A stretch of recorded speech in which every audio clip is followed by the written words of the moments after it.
جو چیزوں کی ضرورت ہے دیکھیے کہ نمبر 1 کہانی، نمبر 2 پلاٹ، نمبر 3 کردار، نمبر 4 مکالمے، نمبر 5 زمان و مکان یا پس منظر، نمبر 6 نظریہ حیات، نمبر 7 اسلوب کے علاوہ کسی بھی کہانی کی طرح کسی بھی ناول میں ابتدا، عروج اور تصادم کے ساتھ ساتھ اختتام کا لحاظ رکھنا ضروری ہے۔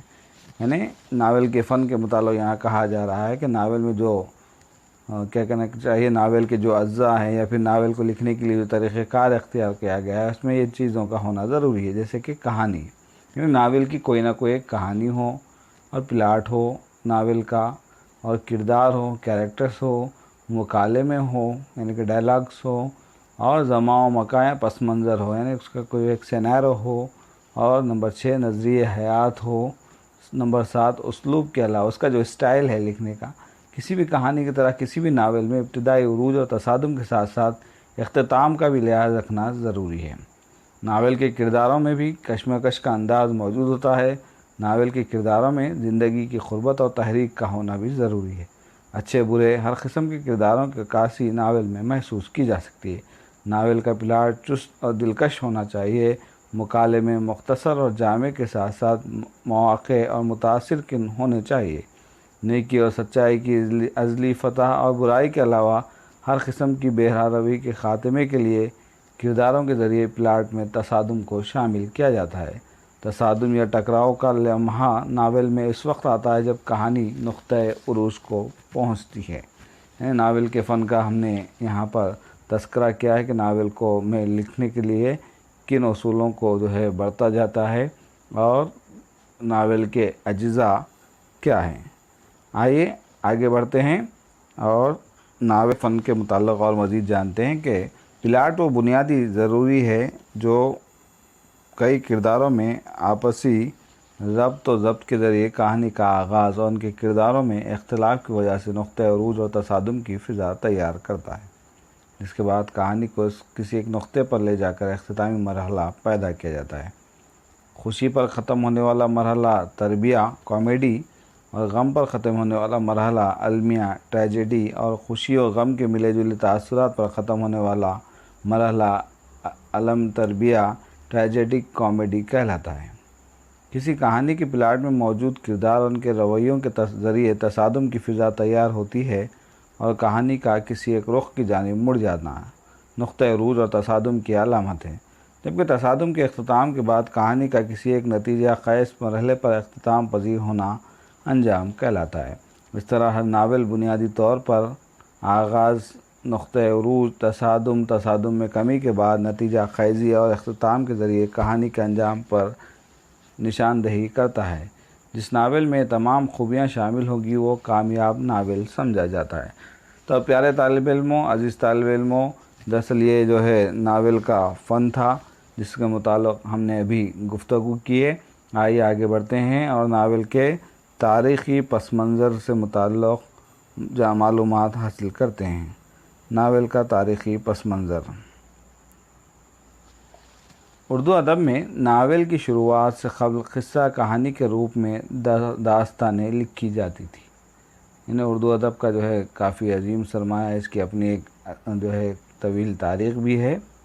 تو اردو ادب میں جو ناول کی جو صنف کا آغاز ہے اس کے متعلق اس کے آغاز سے قبل اردو ادب میں قصہ کہنا، داستان گوئی عام تھی، اور داستانیں اس دور میں لکھی جاتی تھی، سنی جاتی تھی، پڑھی جاتی تھی۔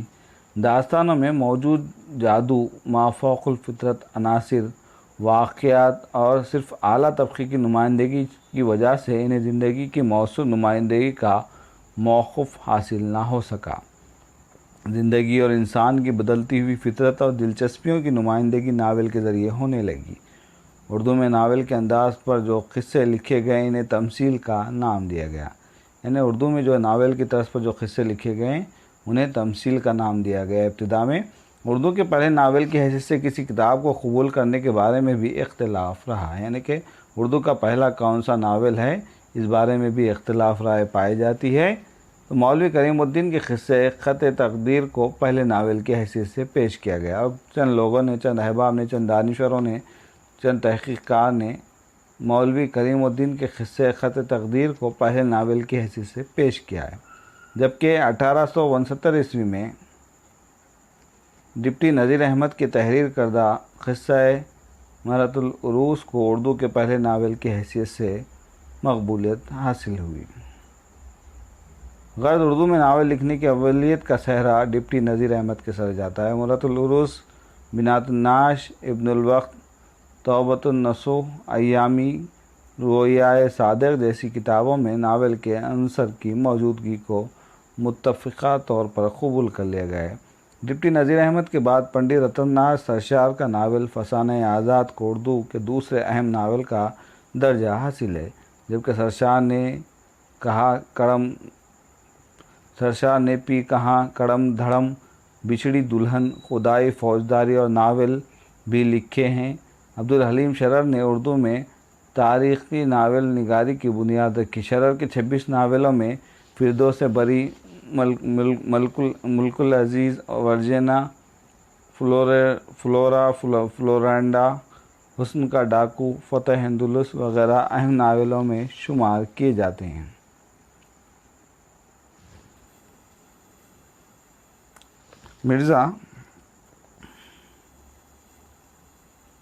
مرزا محمد ہادی رسوا نے اردو ناول کو ایک نئی جہت عطا کی اور انہوں نے طوائف کی زندگی پر ناول لکھ کر عمرہ و جان ادا کی وجہ سے شہرت حاصل کی۔ علامہ راشد الخیری کو مصور احوال غم کا لقب دیا گیا۔ انہوں نے غمگین ناول نگاری کی بنیاد رکھی۔ سیدہ کا لال، آمینہ کا لال، صبح زندگی اور شام زندگی کے علاوہ سراب مغرب جیسے ناولوں کی وجہ سے شہرت حاصل کی۔ منشی فیاض علی کا ناول انوار بھی اہمیت کا حامل ہے۔ اردو ناول نگاری میں منشی پریم چند کے ناولوں نے نئی تبدیلی لائی۔ دیہات کا ماحول، کسان کی قسم پرسی، جدوجہد آزادی کے علاوہ انسانی رویوں کی جھلکیاں ان کے ناولوں میں نمایاں ہیں۔ گاؤدان، نرملا، بازار حسن، جلوہ ایثار، گوشہ عافیت، میدان عمل اور بیوہ ان کے مشہور ناول ہیں، جس میں سماجی مسائل اور بھید بھاؤ کے علاوہ کسانوں کے مسائل کو پیش کیا گیا ہے۔ نیاز فتح پوری نے شہاب کی سرگزشت اور شاعر کا انجام ناول پیش کر کے رومانوی ناول نگاری کا آغاز کیا۔ اس کے بعد ترقی پسند ناول نگاروں نے ہر قسم کی حقیقتوں کو ناول میں پیش کیا۔ ناول شکست کرشن چند، ٹیڑھی لکیر، عصمت چغتائی، گریس، عزیز احمد، لندن کی ایک رات، سجاد ظہیر کے ناولوں نے ادب میں اہم مقام حاصل کیا، جس کے بعد قرۃ العین حیدر کے ناول آگ کا دریا، میرے بھی صنم خانے کو شہرت حاصل ہوئی۔ شوکت تھانوی اور عظیم بیگ چغتائی نے اردو میں مزاحیہ ناولوں کی بنیاد رکھی۔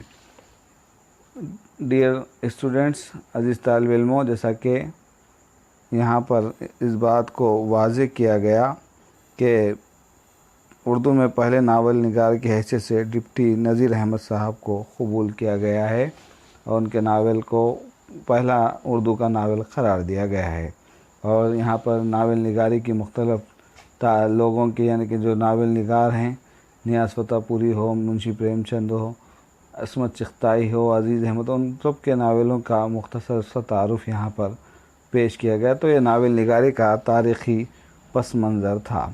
اب آئیے آپ کی جو نصابی کتاب ہے اس میں شامل ڈپٹی نذیر احمد صاحب جو تخلیق کار ہیں ان کے تعارف اور شخصیت سے ہم واقفیت حاصل کرتے ہیں۔ ڈپٹی نذیر احمد 1836 عیسوی میں پیدا ہوئے اور 1912 عیسوی میں ان کا انتقال ہوا۔ اردو نثر کو داستانوی دور سے نکال کر ناول سے وابستہ کرنے والے ادیبوں میں ڈپٹی نذیر احمد پیش ہے، یعنی اس دور میں ڈپٹی نذیر احمد کے دور میں داستانوی دور تھا۔ کہانی لکھنا، کہانی سننا اس دور کا پسندیدہ مشغلہ رہا تھا، لیکن داستانوں میں حقیقت کی تلاش جو ہے دور دور تک نظر نہیں آتی، لیکن ناول میں کسی حد تک حقیقت کی زندگی کی حقیقتوں کو بیان کیا جاتا ہے۔ بہرحال اس دور میں داستانوی ادب کے دور میں داستان اردو جو نثر تھی ہماری، اس کو داستانوی نثر سے نکال کر ناول نگاری میں جو ہے پہنچانے میں ڈپٹی نذیر احمد کا بہت ہی اہم کردار رہا ہے۔ ان کی پیدائش بجنور میں ہوئی لیکن دلی میں تربیت پائے۔ دہلی کا ٹیٹ کرخندی کاری کا لہجہ ان کی نثر میں محسوس کیا جاتا ہے۔ اردو میں تمثیلی قصے لکھ کر ناول نگاری کی بنیاد رکھی۔ ان کے بیشتر ناول اخلاقی اور مشرقی اقدار کی نمائندگی کرتے ہیں، جنہیں انہوں نے اپنی اولاد کی تربیت کے لیے لکھا تھا۔ ان کی لکھی ہوئی کتابوں پر انگریزی حکومت سے اعزازات بھی حاصل ہوئے۔ ڈپٹی نذیر احمد نے اردو کا پہلا قاعدہ صرف صغیر لکھا اور ہندوستانی قانون کے اصول کا انگریزی سے اردو میں ترجمہ کر کے تعزیرات ہند کا نام دیا۔ تو ڈپٹی نذیر احمد کے ادب میں اور بھی بہت سے کارنامے ہیں۔ دراصل یہ ناول نگاری کا آغاز کرنے کی وجہ یہ رہی کہ وہ اپنے اولاد کی تربیت چاہتے تھے، وہ اپنے بچوں کی جو ہے اصلاح چاہتے تھے، ان کو جو ہے سدھارنا چاہتے تھے، ان کو جو ہے بہتر سے بہتر تعلیم دینا وہ چاہتے تھے۔ لحاظ سے انہوں نے اردو کے ناول لکھے۔ انہوں نے مزید یہ بھی کام کیا کہ اردو کا جو پہلا قاعدہ ہے صرف صغیر وہ بھی لکھا۔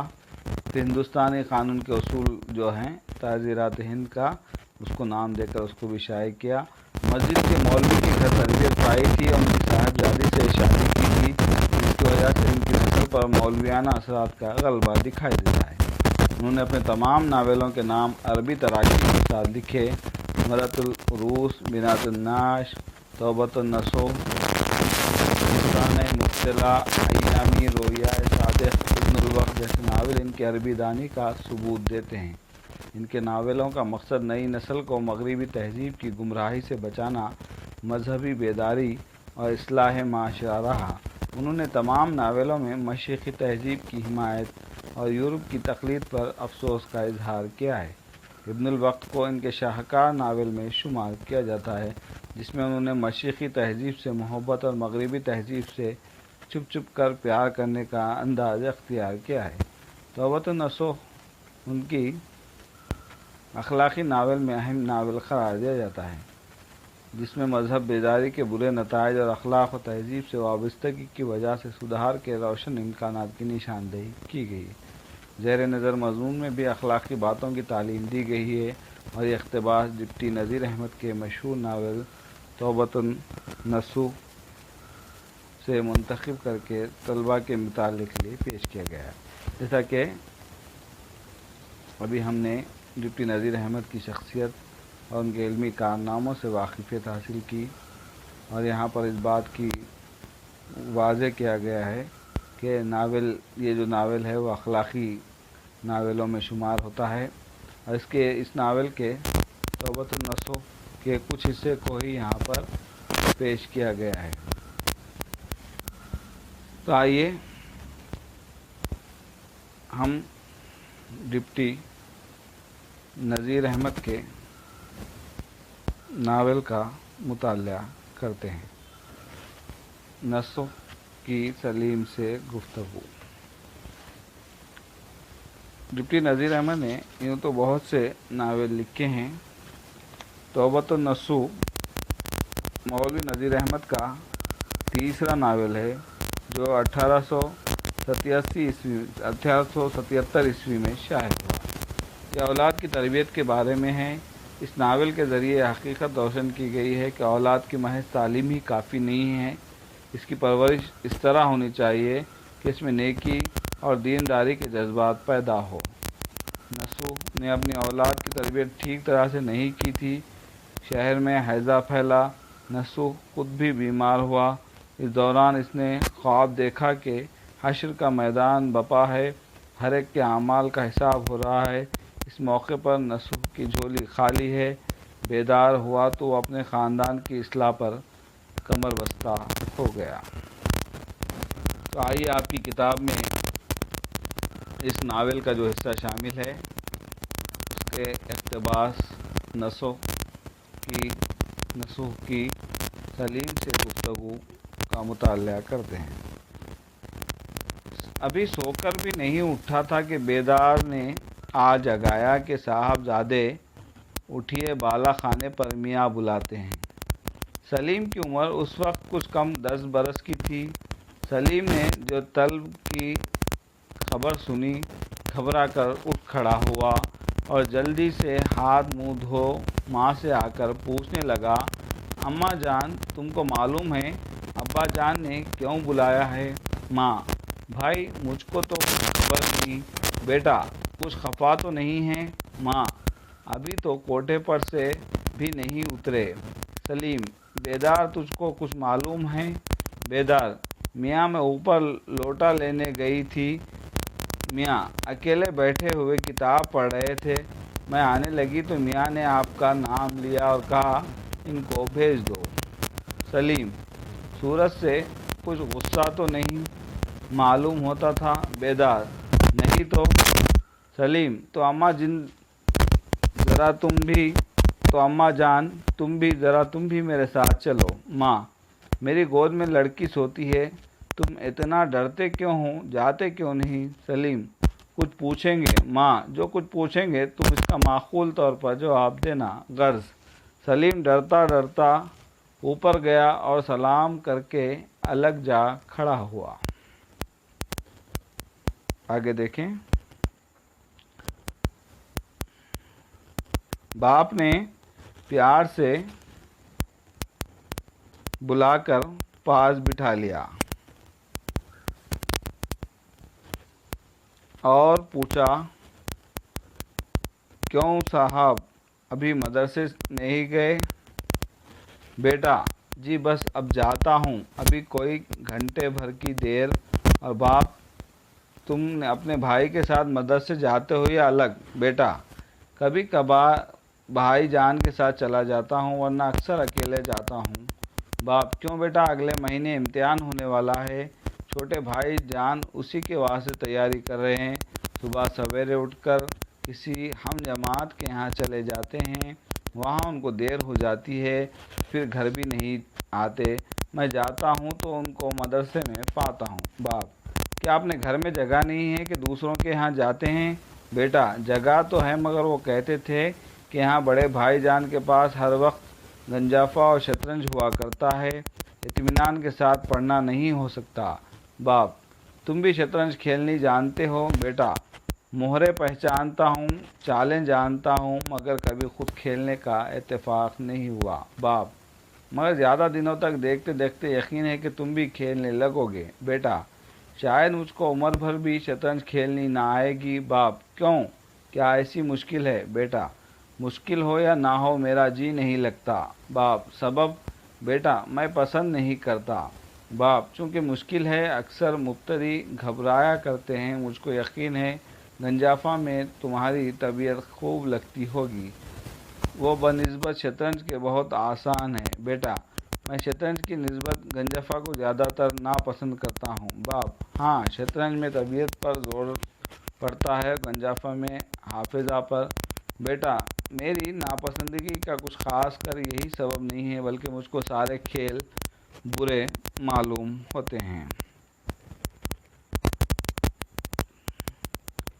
تو یہ مختصر سا حصہ تھا جو آپ کے نصابی کتابیں میں شامل ہے۔ بہرحال اس ناول توبۃ النصوح کے ذریعے مولوی نذیر احمد اپنی اولاد کی تربیت چاہتے تھے۔ انہوں نے اپنی اولاد کی تعلیم و تربیت کے لیے اس طرح کے ناول لکھے۔ ان کی پرورش اور اس طرح ہونی چاہیے کہ اس میں نیکی اور دینداری کے جذبات بھی پیدا ہوں۔ اس مقصد کے تحت انہوں نے اس ناول کو لکھا تھا، جس کا مختصر سا حصہ ہم نے یہاں پر آج کے اس لیسن میں پیش کیا ہے۔ نصوح نے اپنی اولاد کی تربیت ٹھیک طرح سے نہیں کی تھی۔ شہر میں حیضہ پہلا، نصوح خود بھی بیمار ہوا، اور اس دوران اس نے خوب دیکھا کہ حشر کا میدان بپا ہے، ہر ایک کا اعمال حساب ہو رہا ہے۔ اس موقع پر نصوح کی جھولی خالی ہے۔ بیدار ہوا تو اپنے خاندان کی اصلاح پر وہ کمر بستہ ہوا۔ تو ڈپٹی نذیر احمد نے اپنے اس ناول کے ذریعے سے اولاد کی تربیت کو پیش نظر رکھا ہے۔ بہرحال کرتے ہیں کہ آپ اس ناول کا مطالعہ کریں، آپ کی جو نصابی کتاب میں اس کا جو کچھ حصہ شامل کیا گیا ہے اس کا بھی آپ جو ہے مطالعہ کریں اور اپنے مطالعے کی رفتار کو بڑھائیے تاکہ اس میں وسعت پیدا ہو، اور امتحانات کے پوائنٹ آف ویو سے آپ اس ویڈیو لیسن کا مشاہدہ کریں، اس ویڈیو لیسن کو سنیں اور اس سے استفادہ کریں۔